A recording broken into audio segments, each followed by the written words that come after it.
Okay, in this video, I'm going to explain a bit more in detail this assignment called Exploring an English-Speaking Country. Now, this assignment is a written assignment, and it's a bit longer than maybe the written assignments you've had previously, and it's meant to be written as a text. So in this assignment, I'm just going to take it up so you can see the assignment itself. In this assignment, I would like you to write a text about an English-speaking country. So we are working on the topic global English and why English is kind of like a global language and spoken in many different countries. And I want you to choose one of these countries to explore why is it English speaking, etc. Now for this assignment, you can choose any country that you want apart from Ireland or the UK. Now, Ireland, we're going to work on separately, and the UK because England or Britain is the country of origin for the language, so we want to explore where it's spread to. So I've given you a list of some suggestions. There are additional countries, obviously, where English is spoken as a first or second language. So you can choose any one of these. If you are choosing something that's not on the list, maybe just check with me first that it is okay to work with that country. So in this text, I've given you a suggestion for how to structure this text. Now, all texts are going to be structured according to kind of like this list. You would need an introduction, a main part, and then like a conclusion. I've tried to give you some input on what to include in each of the parts. So in the introduction, you could include, for example, just a brief overview of the country that you've chosen. This should not be long. This should be maybe, a paragraph where you basically just state the name of the country. Where is it? What kind of continent is it on? What are the neighboring countries? What is the population size? How big is this country in total area? So just basic kind of like background information. So the main assignment, as you can see here itself, is basically that you are being asked to do a lot of things. So dig into different sides of the country, its language, its culture, and the impact of colonization. So in the main body, you can write about these different topics. So why did the country become English speaking? For most parts, it's going to be colonization, that Britain colonized this country at some point in history. So maybe write a little bit about that, and then kind of like how did it impact on were people forced to learn English, or did it just kind of like gradually become English speaking? So how did the colonization impact on the language? You could also say something about maybe write a little bit, maybe a paragraph about other languages spoken in this country, or if you choose, you can put these two paragraphs together. But explain like, did, for example, the original language in the country impacts or influence English in any way in how it is spoken in this country. Compare the English spoken in the country you've chosen with British English, for example. So how does it differ from British English? Do they have a different vocabulary? Do they have like different accents?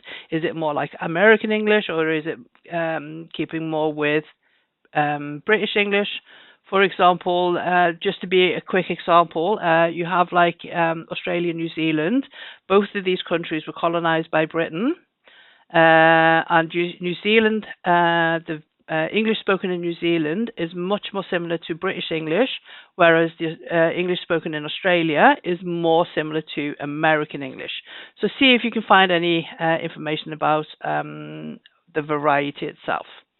Then we need to move beyond language, and because colonization not only kind of changed the language in the country, it would also change the culture in the country, because when Britain colonized these countries, they often brought with them their traditions, their way of organizing things, and very often they kind of like remove the government or systems in their country and impose their own. So try to find some similarities. What is similar in these countries to Britain?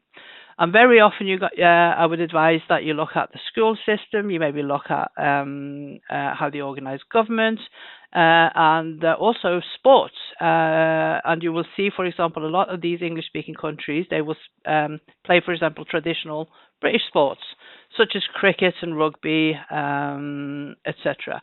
A lot of these countries wear school uniforms, which is kind of like from the British school system, and so on. So just try and find what kind of similarities can you find in the culture and traditions. I've given you like a little list here with different things: school system, legal system, etc. Just because this list is here doesn't mean, oh, what did I do? Did I delete anything? Nope. Just because this is here, this doesn't mean you have to do everything on this list. Choose maybe 2 or 3 at most. And then finally, in the main part, think about the impact of colonization. Now, there are going to be some positive impact, for example, infrastructure or maybe factories or stuff that's been put in place by the colonizers, but mainly a lot of the impact or results of colonization are going to be negative. So try to kind of like focus maybe a bit more on the negative in this instance, and try and say, why did this have like a negative influence on the English-speaking country? How did it, for example, affect the language, the culture, the economy, and the societal structure in the country that you've chosen? Obviously, if this is going to be like a 2-page essay or 1.5 to 2 page, you will have to be brief, so you cannot write like a page on each of these. You just need to kind of like make sure that you are specific in how you write it. In the conclusion, you would basically summarize the main points of what you've written before, and kind of like draw a conclusion in the end. For this assignment as well, you would need to include, I forgot for some reason to put it in place here, but you would need to include a list of sources. I'm just going to write it in while we speak. Make sure that you include the research that you do, that you include the sources where you found this information. And when you include sources, you should not get all your information from one source. You need to use at least 3 different sources, and make sure that your sources are credible, so that the information there can be relied on, and it is not just a blog post or touristy information. So make sure it's credible information. Also include list while I'm writing. Whoops, sorry. This assignment has a deadline for the end of week 46, which means it's going to stretch over 4 weeks. But it is important to kind of like get started fairly early. It is going to be graded, as you can see. So it's going to be graded as one of your written assignments, and obviously it is compulsory. If you have questions for this assignment, just get in touch, and I'll try and answer them as we go along. I will update you as we go along as well on the assignment as we are working on it. Okay, so good luck for now, guys, and talk soon.